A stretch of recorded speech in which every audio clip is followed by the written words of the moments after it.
That was Donny Hathaway, one of my favourite artists of all time, and with a wonderful rendition of This Christmas. Okay, so we're going to get straight into our kōrero. So as I mentioned last weekend, I was part of a 3-day online program called Hine Boss, and Hine is the feminine essence, and so it can mean girl, teenage girl, woman, older woman, but so it's across all of the spectrums of ages, but it's the feminine essence. And so Hine Boss, it's about the feminine boss. So this is the entrepreneur, the manager, the self-employed boss, and yeah. And Hine Boss was created by Māori Women's Development Incorporation, and the Māori Women's Development Incorporation was established in 1997, and today it is a unique Indigenous financial institution, and it's really special, I think. It is governed, managed and operated by wāhine Māori for the economic development of wāhine Māori and their whānau.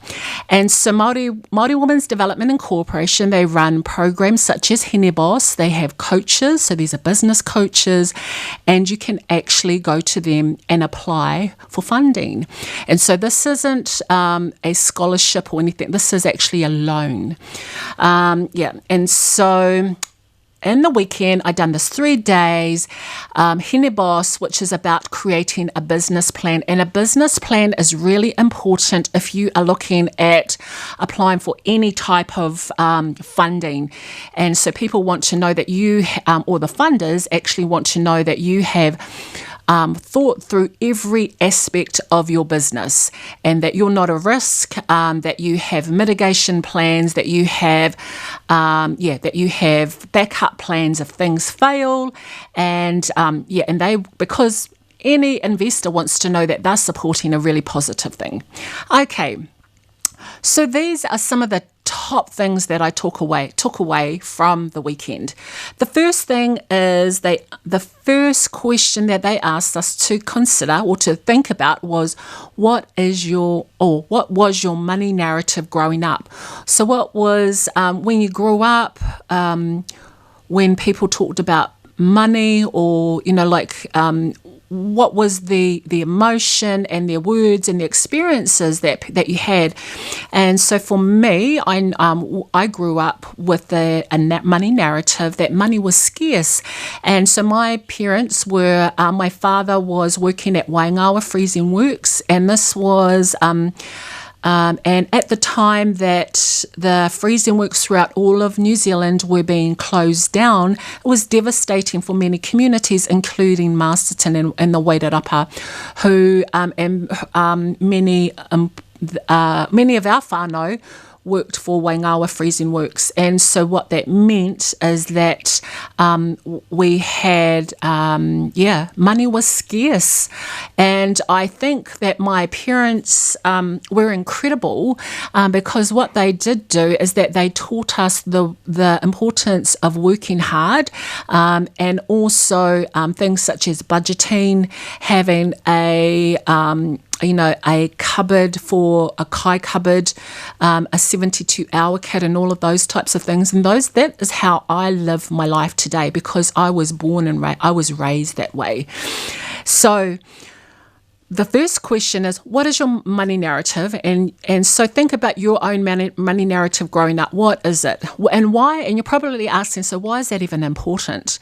So why it is important is that the money narrative that we have now, and sometimes the money narrative that you had in your childhood is the one that you have as an adult. And I would say that I've done lots in my life to reframe and rewire the thinking to that, so I don't think that about scarcity, but I think about abundance. But if we haven't addressed some of those narratives, scarcity and et cetera, they can be barriers to you as a business owner achieving your business goals and taking your business and elevating it. And so it's really important that we are, one, acknowledging the money narrative that we have. And it's whatever the money narrative is, don't put it's good or bad, just say it is what it is, okay? Because whatever your situation is, it just is what it is. You can't change it. You can't change the past, but you can change the future. And so, and then if you identify that you think that there are limiting beliefs, then you want to kind of like have a look in your business and see how is that popping up in your business. And it might be that you procrastinate or you avoid certain things, and it's because you believe that you have to hoard, or you believe that there's not enough. Okay, and one of the ways that you can actually work through that is through a coach who can actually help you work through that. And there's always people that can help you work through those things. Just know that you don't have to stay where you are. And, we're human, and we're always learning and always evolving and always growing. Okay, the second thing that stood out for me was the importance of a competitor analysis. And so a competitor analysis is about identifying who are the competitors that are in your niche. So if you sell shoes, you want to know everybody who else is selling shoes and what are they doing. You want to look at those that are the world number one shoe sellers. What are they doing that is incredible, and what can you do that is similar but with your own flair?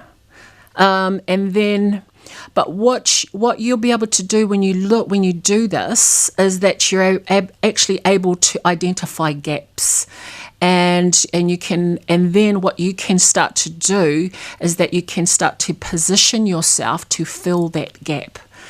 And so one of the things that you can do to help you with that, to actually do a competitor analysis, well, I think one of the important things is that you actually know who you are, what's the identity of your business.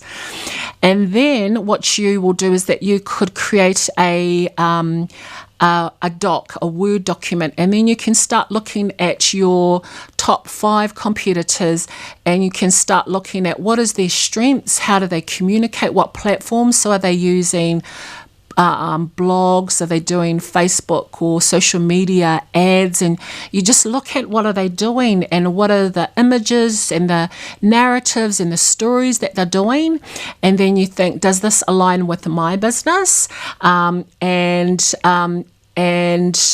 if it doesn't, then you can still take their methodology and then use it so that it does align with you. So it's not necessarily the content, but you're looking at how do they do things and why is it so successful, and then how can I do that for my own business. Okay, and so that's just and I think that when I done this exercise, I started to see that there were some gaps in the market that I'm actually looking at,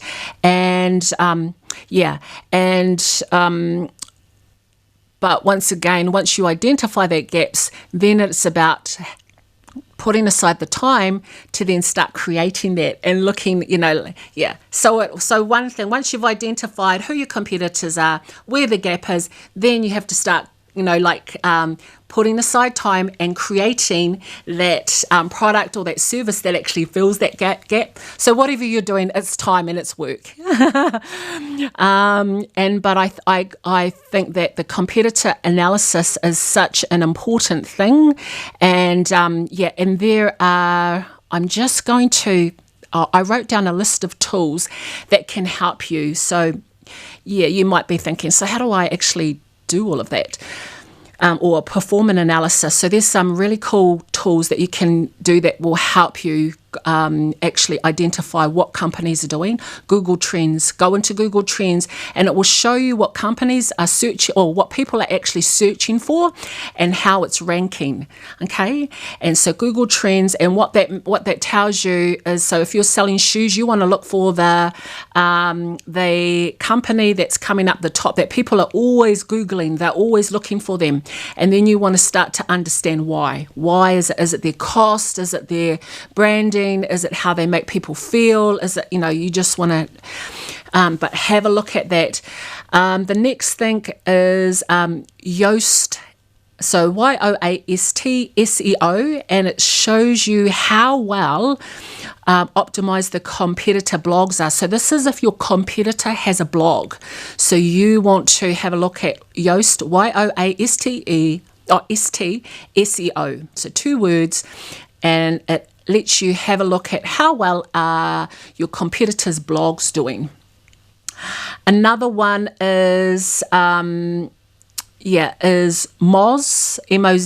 M-O-Z, and Penguin 40, and they can help you with keywords and backlink research, and and so there's a few tools that you can actually use to actually help you do your analysis, and that's the amazing thing about being an e-commerce entrepreneur, is that you have access to so many apps and tools, but if you're wanting to look at how well is an organization or company doing on social media, there are lots of free social media monitoring tools that can help you actually do that. And one of them is Sprout Social. And what it does is that it can show you your analytics as well as a deep look into your competitors, which is very different to your Facebook and Instagram pixels, which tells you tells you who's coming into your page, what they're looking at, what products they're looking at, and all of those things. Okay, so what's the value of this? It means that you can set yourself apart. You always want to be different. What's your point of difference, and how are you different to anybody else? And you just want to play that thing up. Okay. So there's 2 things that we've just talked about in that short segment. The first one was, what is your money narrative? The second one was competitor analysis. And I'm just going to briefly talk about marketing strategy, and then we're going to go for another waiata. But marketing strategy. So we talked about marketing strategy throughout the day, and I would say marketing is so important. Marketing strategy is the process that allows an organization to concentrate its limited resources on creating opportunities to increase sales and achieve a sustainable competitive advantage. Okay, because you want sales, but you want it to be sustainable. Okay, and then there were a few things that was shared with us, and in terms of things that you can do to do this, but the first things, I think there are some key factors. First of all, you have to really know who is your customer avatar. Throughout this program, I have constantly talked about customer avatar. Once again, who is your customer avatar? What do they read? What journals do they read? What articles are they looking at? How do they talk? Is it professional, or is it kind of like slang? Is it street vibe? Is it rangatahi voice? And so what that helps you identify is what is the best way to get your product or your business and your brand into their hands and into their eyesight. And so these are some generic ways to raise awareness about your company. And your company is going to be really unique and so these are just ones that you can consider. It might work and it might not, but you just take whatever might work for you. Guest speaker. Okay, so you might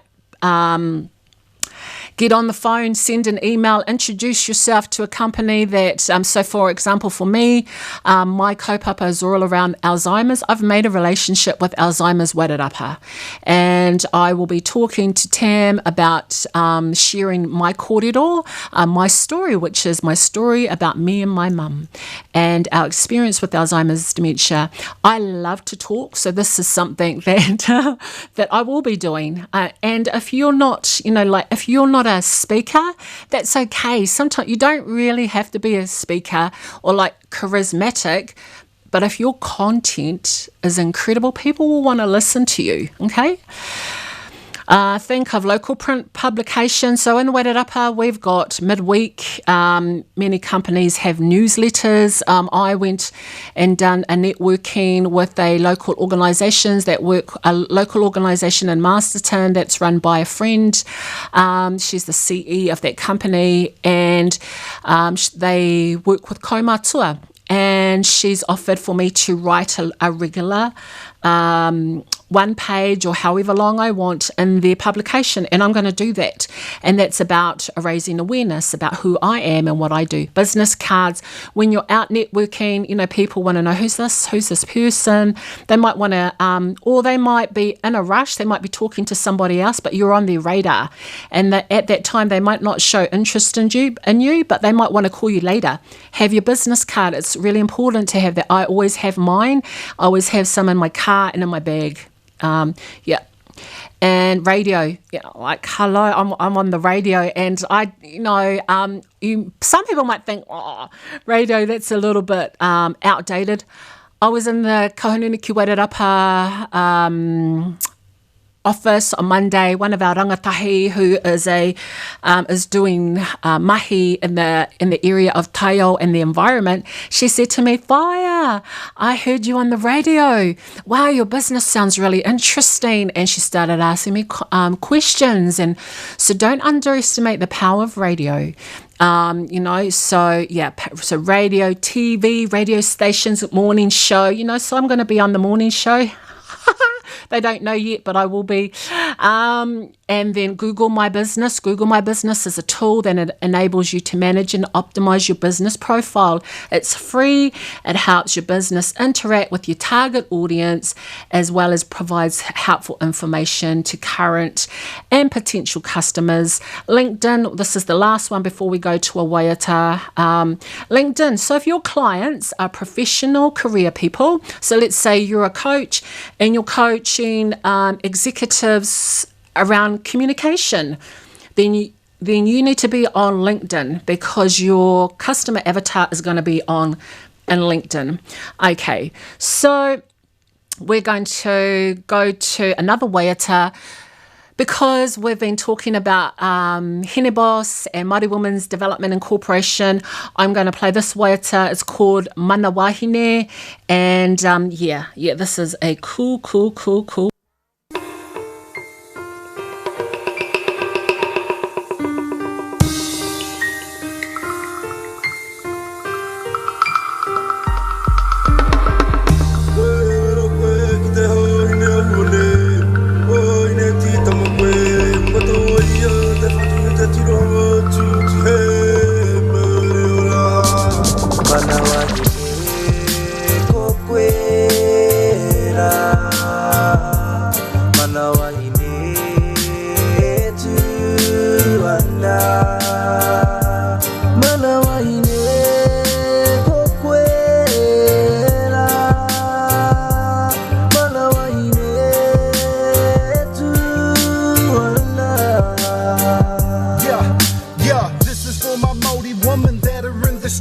Survive every day, keeping up with the hustle. A virtuous woman that the Most High created. Another stone spoiled, taught her standing in the native.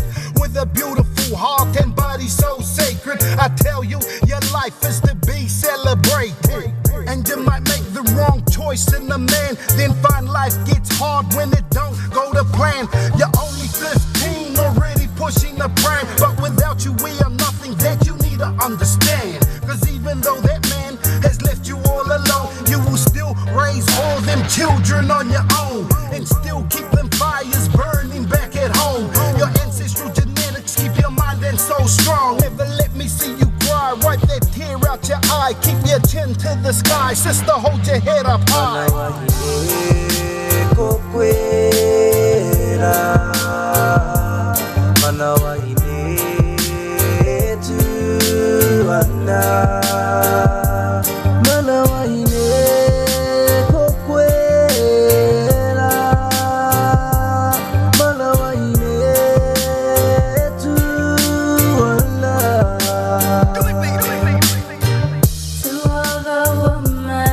My life, I'd like to give praise for all the strife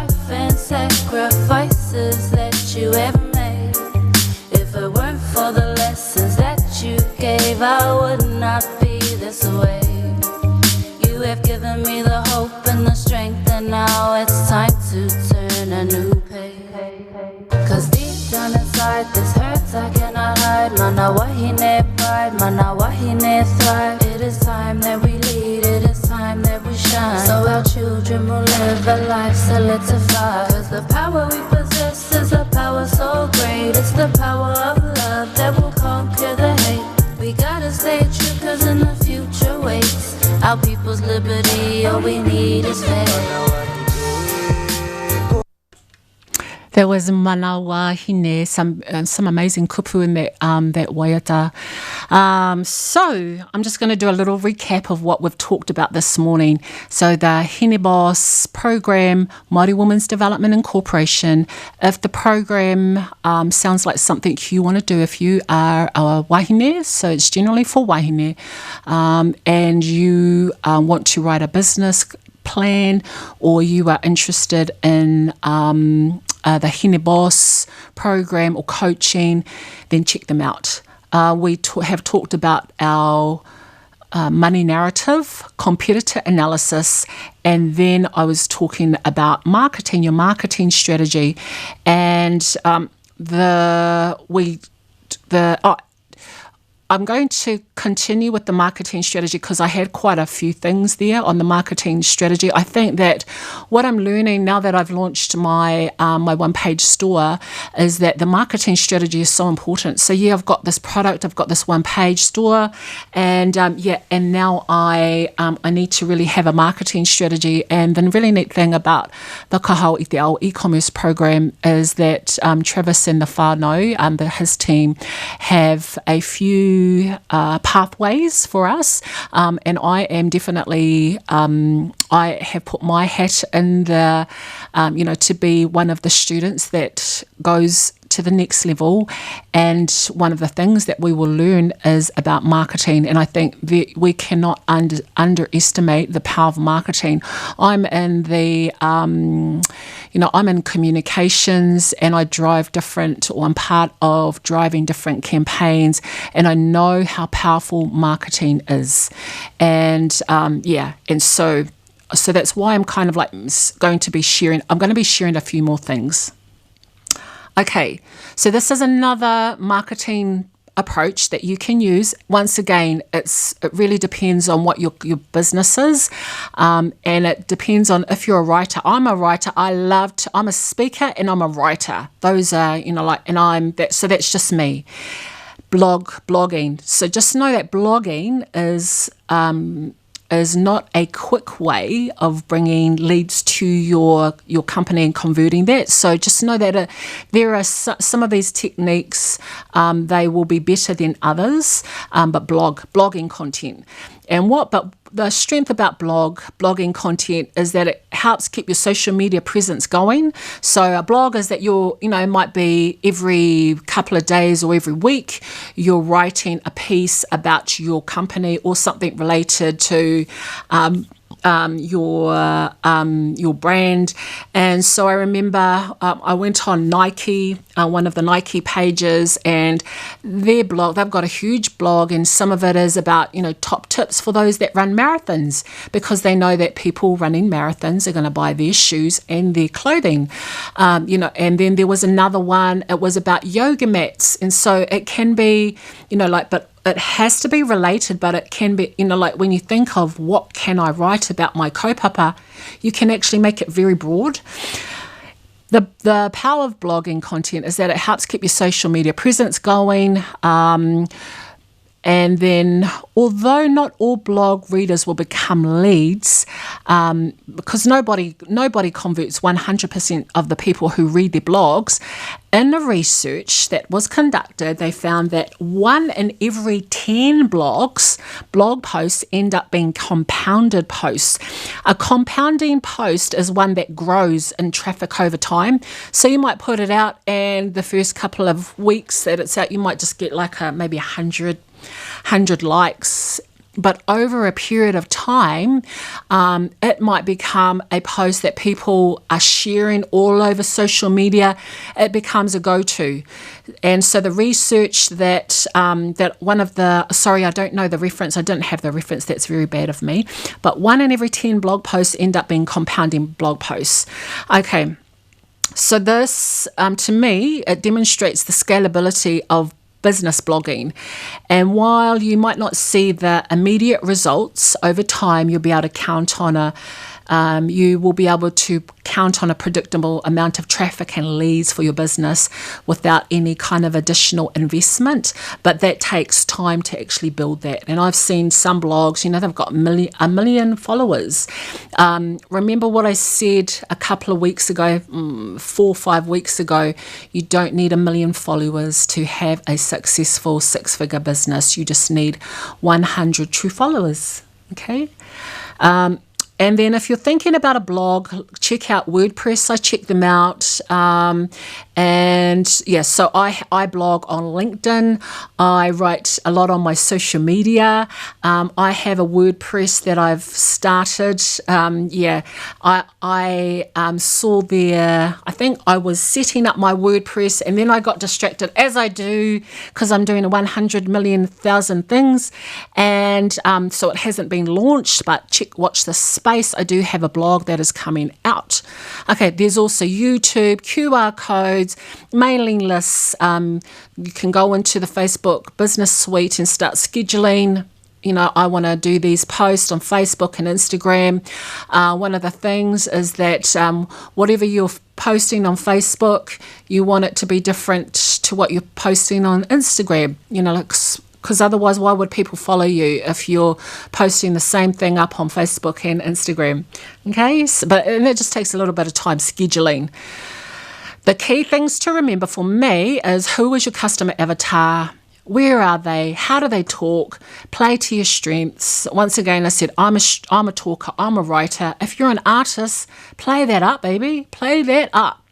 If you're really good at, creating creative memes, one of the cool things that I've seen lately is business owners using memes to draw people's attention. And another one is, I've seen this one of a cane corso. So I love dogs. I have a Shar Pei, and I'm seeing people using dogs, and you click on the dog because you think it's an ad about a dog, and then it takes you to a woman saying, hey, this is my business. And I'm like thinking, far out. Yeah, that's cool. That's kind of cool. And then another video that I've seen is that Elon Musk, I've seen a few people using a video of him, and their question is, how do you get sales? And then they've got a little short 10-second of Elon Musk talking, and that's all. Elon Musk is not part of the company at all. They're just using Elon Musk because everybody knows him. So there's a real clever ways. These are just ways that I'm seeing. People are using these. So if you're really creative at doing those things and creating those things, do it. Go hard. I say play to your strengths, baby, and know your customer avatar. You got to know who you're talking to. You don't want to be talking to Nanny and using rangatahi words, because she'll be like, hey, okay. I am, there's a few more things. We'll go to one more break, and then I'm going to bring our guest on. Okay. This kōrero that I'm going to share. So our facilitator, Henny Boss facilitator, she made us all talk to unmute our Zoom. So we were all on Zoom. We had to unmute and we had to go through this. And I'm going to read it to you. It's very powerful. I am responsible for all legal requirements and industry obligations, including but not limited to financial, money management, accounts, IRD, income tax, GST, PAYE, health and safety policies, procedures, myself, my staff, my contractors, volunteers, customers, clients. Understanding legal requirements will safeguard me and my business. I must investigate requirements specific to my industry. What does that mean? You, as the business owner, as the founder of your business, you are responsible for all of those things. Doesn't mean you do it. You can. So I'm a sole trader. I get Henry to do. I hate anything to do with overseeing money because I know I'm so busy doing the work. I just don't have enough time. Plus, that's not my expertise. So I've got Henry doing it for me. But just know that you are responsible for things. Be sure that you are that you're keeping yourself safe. Meaning, if you're have kōrero with your accountant, know how much you can make. You don't want to know how often you have to actually pay taxes? No. Should I become GST registered? All of those things. I know that it's for me who's not really good with money. No, I'm not good with accounting types of things. But in terms of making money, I think I'm good at that. But it's all on you, baby. So you gotta be on top of it. And there's a whole range of tools that you can find. Go to business.government.nz or go to IRD New Zealand. They have and put in the Google search thing engine business, and it's going to bring up all of this information for you as a business owner. And then if you want to look for specific things, put that in the search engine. And but start now. Okay. So, I'm going to play a waiata, and this is from Hawaii. So I lived in Hawaii for 10 years. I loved my time in Hawaii. And so when I met Danae, 2008, Danae is our guest speaker who's coming on very shortly. When I met her, I had just returned from Hawaii, living overseas. I was there I was an East-West Centre degree fellow. So I was fortunate to have a scholarship to do my master's, political science and conflict resolution, and be part of the East-West Centre alumni. So I'm an alumni now. And it is an international network, and many of the people that were part of it, these were like CEs of companies. We had the head of police from India, people from Azerbaijan, Thailand, and throughout the entire world. I'd never even heard of some of these places before. And it was a mind-blowing experience being there as an East-West Centre degree fellow. And one of the key things that it did teach me is a love for people, and love for different people's cultures, their language, but also a love for my culture as well. And but while I was in Hawaii, I fell in love with Hawaiian music, and one of my favourite groups, their name is Ngā Palapala'ai, and I'm going to play one of their songs before I bring Sister Danae on, and this song is called Lepe Ula Ula, it's Ngā Palapala'ai, and the song is about the red rooster, okay? And you can take from the red rooster, you take from it anything that you want to.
That was Ngā Palapalai and Lepe Ula Ula. Okay, so I have my very dear friend on the phone.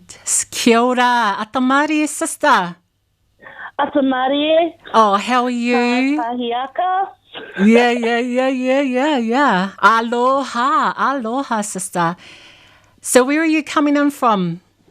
Kirikiriroa, Hamilton. Okay. So, sister, I've talked a little bit. I've introduced you, but I think only you can introduce you in the proper way. So I'm going to ask you to, just hu ko wai koe no hia koe. So my name is Danae Paul, and I'm born and raised here in the Waikato, the mighty Waikato. But ki te taha papa, I'm from Ngāti Rangi Wewahi.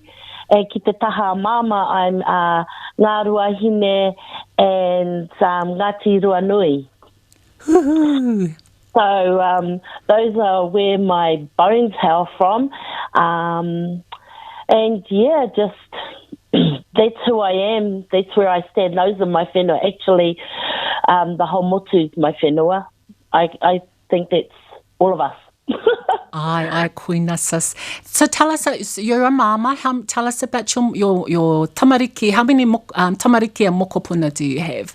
I'm a mum of 5. Well, yeah, I'm a mum of 5. I have many whāngai children out there. And I have presently 13 mokopuna. So, yeah. Wow, you've got nearly a rugby team there, sis. Oh, yes. Yeah. Yeah. So Christmas is lots of hugs and cookies and hardly any presents. No. Sister, where did your love for... So I remember when I first met you, I think you danced. It was at a YSA event, and I just thought, wow, she is such a beautiful dancer. And you were doing... It was Hawaiian dancing. So tell me, when did that all start for you, Hawaiian dancing? Hula. So I started, must have been when I was about 15.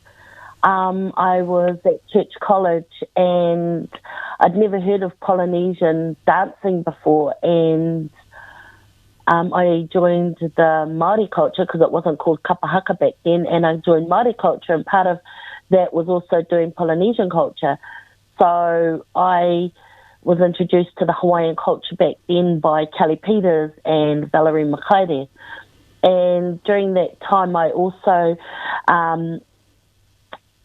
So I just danced it, but it wasn't until I was about 18 when I really fell in love with it. I was watching this video and I didn't know what the video was all about. And there was this beautiful wahine on there and she was dancing Nani, it's the name of the song. And I later found out her name was Ori. And then I just absolutely fell in love with hula. I watched it over and over again because it was on the VHS, the tapes. And I said, I want to do that one day. And about a year and a half later, I ended up on the stage dancing with her at the Polynesian Cultural Centre in Hawaii itself. So I managed to secure a scholarship, a work-study program to go there. So, and then it just grew there from there. I basically lived at the Polynesian Cultural Centre rather than going to school and doing my mahi over at the school. So that's where my love of hula came. And then my kumu hula over there was Ellen Gay De La Rosa. She was my main kumu hula. And the kumu hula is an expert in hula. She's a master of hula. And along with her is her halal brothers, Keith Avai and Cy Bridges. And so through those three, I developed even more. But prior to going there, I was on a Maxis scheme here in New Zealand, and I trained under Esther Metakingi and Julianne Boone. So, yeah, I've had a plethora of really amazing teachers, kumu, and amazing kumu hula. Yeah, and back here in New Zealand, it was hard to upskill, but I've managed to get myself into places thanks to my dear friend up in Auckland, Aruna Poaching, who introduced me to Blaine Kamalani Kia, Kumu Blaine Kamalani Kia. So I did his workshop. And then Oli'i Mitchell, Kumu Oli'i Mitchell was the first Hawaiian to graduate with He Waka Heringa, the master's program at Te Wānanga o Aotearoa. And while he was here, he created a halal. And so I took my little group of Hawaiian essence, a kapahula, and my dancers, and we were exposed to traditional halal training. So the exposure's just been amazing out the gate, really. So. Yeah. Incredible, sister, incredible. I know most of those people that you've talked about too, and I hold them in the greatest of respect, and especially in terms of their love of culture, hula, tikanga around hula, and all of those things. So this leads me to my next question. So tell us about your e-commerce business that you created.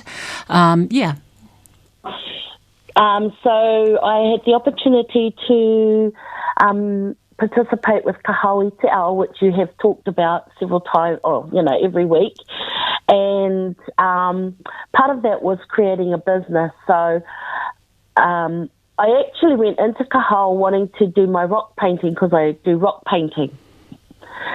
But everywhere I went, I was hit with you need to go back to hula. And because hula is such a spiritual pathway for me as well, Wairua, Spirit kept telling me, you need to do hula. You need to do hula. And I'm like, I haven't done it in 3 years because my legs weren't working. I've been in a lot of pain. So I was like, how am I supposed to do this? But Spirit said, do it anyway. So it's that adage, feel the fear and go for it and do it anyway. And so I created the Hula Ola program. Now, hula meaning to dance, and ola is health and well-being and life. So through this e-commerce online business, I wanted to target so my customer avatar, and I know you've talked about the CAs or your customer avatar a lot. My CA is my mum. Mm. She's a hardworking woman. She's always worked. She's in her 70s. She loves to dance. A little unco, Mum, and if you're hearing this, I love you, but but her whole being is sore. She's got chronic fatigue. She has arthritis in her back, hands, and in her legs. So I wanted a program where she could come and participate in, because she does the gym work. She tries gym and she tries a whole lot of other things, but then she crashes. So I wanted something for her. And so I've utilised my skills to create this Hula Ola program. It's a 5-week program to teach those with limited mobility or those with limited movements or fatigue issues hula, because I believe anyone can dance. Anyone can hula, sorry. It's just giving them the platform to do so. And I have worked really hard on, because some people can't use their legs, so I've worked on isolating and mimicking the leg movements in the top half. Mm. The bottom half is okay. We can do that anyway, because hula's very focused on the feet, because the story's not just in the hands, it's in our movements of our feet and the energy that we create, because that's where the essence from Hawaiian essence comes from, is the energy when we move. And sometimes people who are in a static position, maybe they're in bed, maybe they're got crutches or whatever, but they still want to move. They still want to be part of something. Mm. And with COVID and everything that's happened, I became quite passionate about trying to get people to move. Sure. Even if it is just their arms, and putting that to music or a chant, so that they can feel into it. It's not just a movement; it's a feeling. Hula's a feeling of movement. It's just, for me, it's a way of being. So, yeah. And so that's where my business online is. And my business isn't hula. My business is people. So I just wanted to say that. It's not hula, it's people. Because my joy, my absolute most amazingest joy is watching people who think they can't actually blossom and be. Yeah. Be something that they never thought. I've had people with depression come through and just light up, come on, and dance. So in real life, I've had my groups. I've had people who have had Down syndromes. We've had to, my alakai, my 2IC, Elena, is amazing with special needs people. And so with her helping, we were able to create pathways for those with Down syndrome. Those were, those with a little less immobility than what we have. Oh, yeah. Sorry, sis. I know that my program is going to be finishing very soon, but I know it. We both love the. No, what you shared was absolutely beautiful. I wish that I should have brought you on at 9 o'clock, so we could have talked all 1 hour just talking story, me and you, and sharing different things. So what I'm going to do, if that's okay with you, I'm going to put your website, your access to your one page up on the Arrow FM page for people to have a look at. Is that okay? Yes, that's fine. Yeah.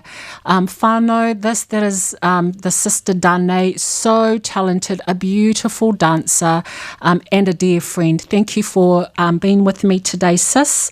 And, you're welcome. Thank you for the opportunity. I really appreciate it. Yeah, kia ora. And whānau, that brings me to the end of our show for today. Have a great weekend. Whatever you're doing, remember, come down to Majora Park this Sunday. Okay, stay beautiful. Kia ora.